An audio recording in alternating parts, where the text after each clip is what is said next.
beautiful Thursday evening, and it's just the beginning of March, and I'm already, tank top and shorts.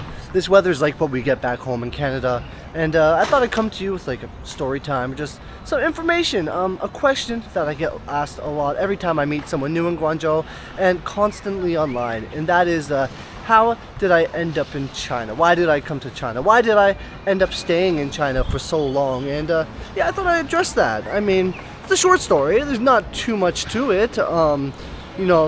Story about my experiences over the years would be longer, but yeah, let's just dive right into how I ended up in China, let alone here in Guangzhou. So, take me back all the way to the mid 2010, 12, finished high school. Wasn't fully sure what I wanted to do. Originally, I wanted to be a gym teacher, but out of high school, I only applied to a very competitive program. It was a concurrent Bachelor's of Education program to become a gym teacher, and I did not get in. It was a school in Ontario called Brock University. That program didn't let in a ton of people, and it was like a very prestigious program. Now, with not being let in, I was a little disappointed, depressed, and then wasn't fully sure with my life because I didn't want to go the route of getting a Bachelor's of Arts first, and then, I just wasn't interested in a lot of topics university had to offer. So with the next while, I went back for another half semester. Then I did co-op, and I, did an apprenticeship as a plumber for a while, but it didn't quite scratch my itch. I do love the handy stuff, but working plumbing in Canadian winter, doing construction in the freezing cold propane burners, it just wasn't something I wanted to do. Then, I stepped my foot into going to college for fashion design, and, I really enjoyed that. While going to college this whole time, I was working full-time at Foot Locker as well, because, I had a passion for, sales, marketing, that type of stuff, and really, I always loved shoes. I love sneakers since I was in middle school, pretty much when I really got into basketball and other sports and realized that you could be fashionable and styling with footwear, but also have a purpose for performance. But anyways, yeah. And during that time, I started getting into a ton of other stuff. I started getting into like liquidations, like reselling before reselling was such a popular thing now. I used to go to outlets and source stuff all around, buy out whole stocks and send it all over, send stuff to China, especially Jordans back then when they were in a little bit of a hype. I found a supplier for tons of grade school Jordans because they weren't selling great in Canada, but they would sell at full price retail or more in other places. So I was just, market evaluation, finding products and sending, and I was also doing a little of, brand development and, building brands and using my fashion knowledge, my fashion design skills. But at that time, I was just stacking up money, doing a bunch of different things, and my mom suggested, hey, your friend is moving to China soon, you should definitely go visit him. And I was like, I don't know about that. Because my friend, the Fit Expat, he just started traveling a few years before that, and he spent like a couple months, I don't know, I forget how long he spent in Thailand, fell in love.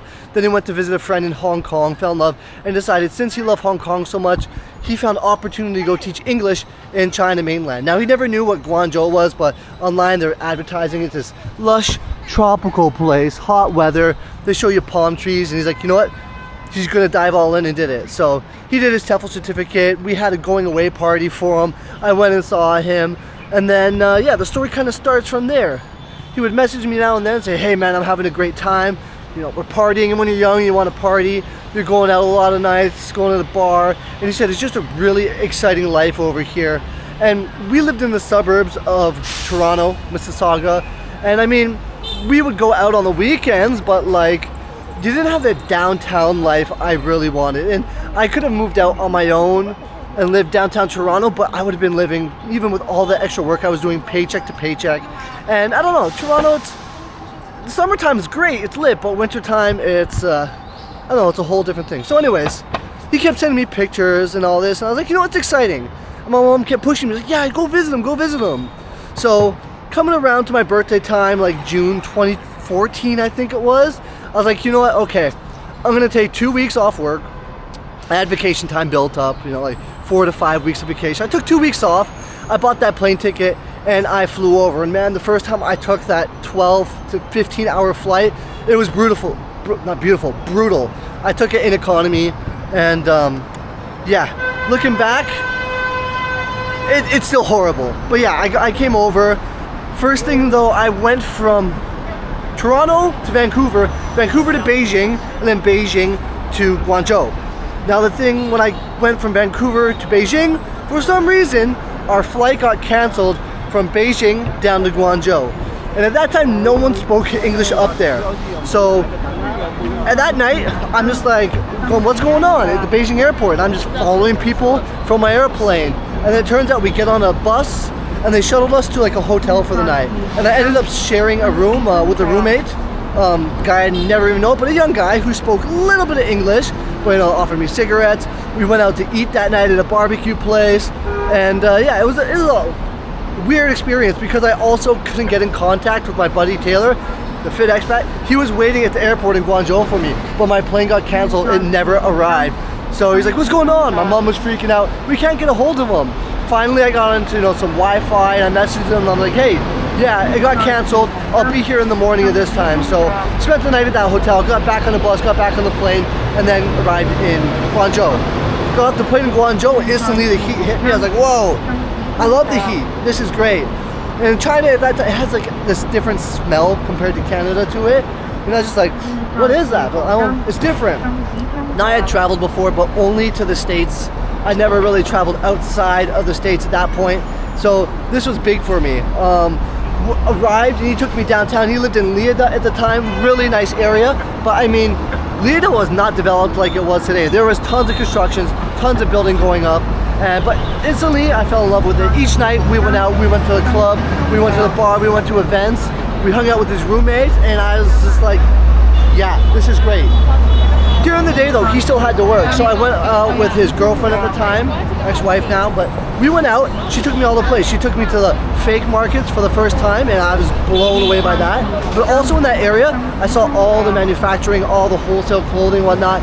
And then when I checked job listings, there was a lot of listings for foreigners that do fashion design and all this. So within that week, I came to love the city, but I also saw the opportunity. Fashion design, my friend's teaching English, and also import and export. And I said, you know what? I can take all of these together. You know, I got my degrees, I got my education.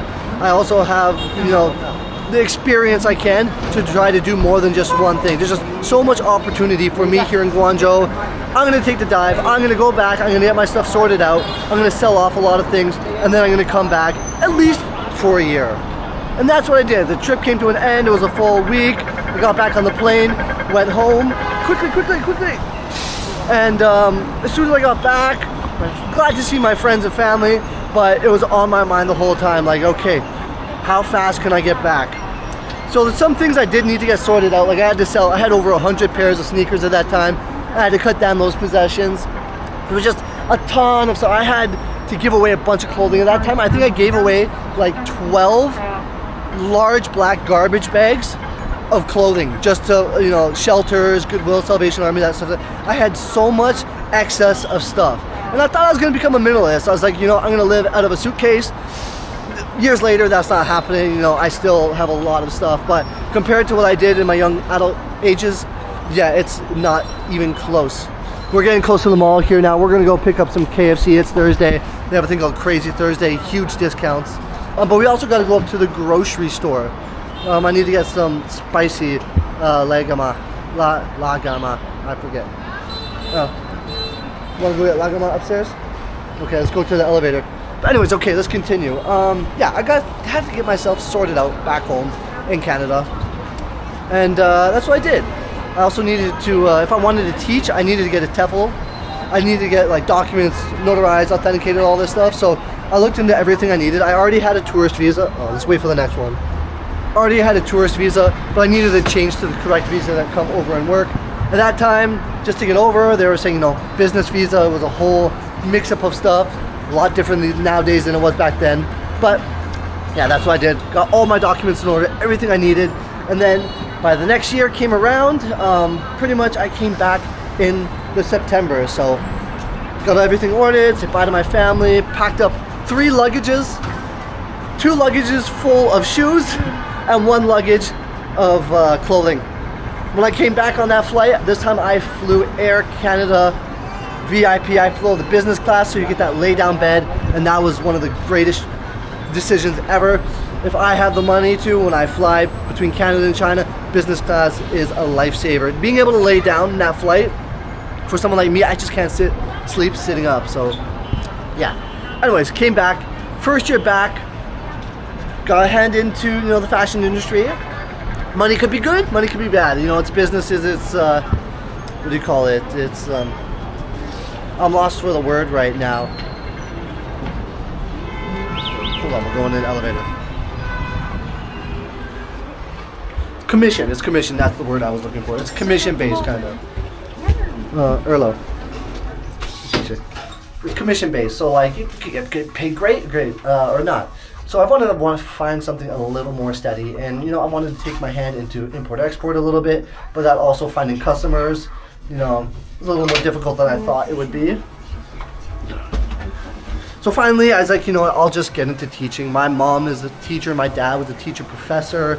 I have, you know, the background in it. So I'll just, you know, to teach in China, you just needed a bachelor's and the TEFL, criminal record check, all that stuff. You know, I explained that in my videos about becoming a teacher in China, but yeah, you know, got that stuff in order and then started teaching. So then the paychecks became more steady. Paychecks back then were not compared to what they are today, but hey, I still, you know, it was a full-time gig and it paid for everything I needed. And yeah, so that's first year. First year I enjoyed it. I went out a lot. I spent a lot more money than money that came in. More money went out than came in is what I'm trying to say. But I fell in love with it. Year 2 came around, switched over to different schools, and just started meeting so many other people, and really, China was my home away from home. Now come to the later years, I ended up meeting my wife. You know, ended up doing that whole thing, got married and whatnot, and we were never looking to leave at all until 2020 came around, and unfortunately, I had some health complications, and during that time I went back to Canada to go to the hospital and get a second opinion, and with COVID restrictions I got locked in Canada and stuck. My visa was expired, I needed a new one, and they just weren't giving them out. So while back in Canada, I took my education and I upgraded even more to get a bachelor's of education from my other education, and yeah, just went from there. So in that time off, I didn't just chill and complain. I worked part-time at Under Armour, but I longed to come back to China. I loved the way stuff was in China before, but when I came back in 2023, China had changed so much. It's even more convenient and modern than it was. That's pretty much my story about me coming to China. Now, do I want to leave China ever? We'll see after 10 more years. But right now, the political stance in Canada, I am not happy with things. Cost of living, I am not happy with things. And just my general life in Canada is not what I would enjoy as much as my life here in China. I mean, being a teacher, I can go into the video production industry, have a diploma for video production. I have many options, but the best option for me would be teaching, and I just don't like the situation of teaching in Canada at the moment. Especially in Ontario, maybe I'd go to Alberta. Those are my only 2 real options, Mississauga or Hamilton. And yeah, so that's pretty much the story of me ending up in China. It's thanks to the Fit Expat, my friend as a childhood growing up, and then just falling in with this beautiful country itself. Now, while being in China, I mean, things made me fall in love with it even more, as the accessibility to travel all over Asia. Been to multiple countries, Vietnam, Thailand. You know, we're gonna go to Japan eventually. We've been to Philippines, and then I've been to Shanghai, Beijing, Shenzhen, like, for a bunch of places, and there's still so many other places I really need to see. So yeah, anyways guys, that's the video now. My wife is probably getting annoyed because we came to the grocery store and I've just been making this video. I need to pick up some goods before we go get that chicken, and yeah, then go home and enjoy the rest of our Thursday evening. Anyways guys, it's Collywood, or Colly I should say, on this channel. Until next time, take it easy.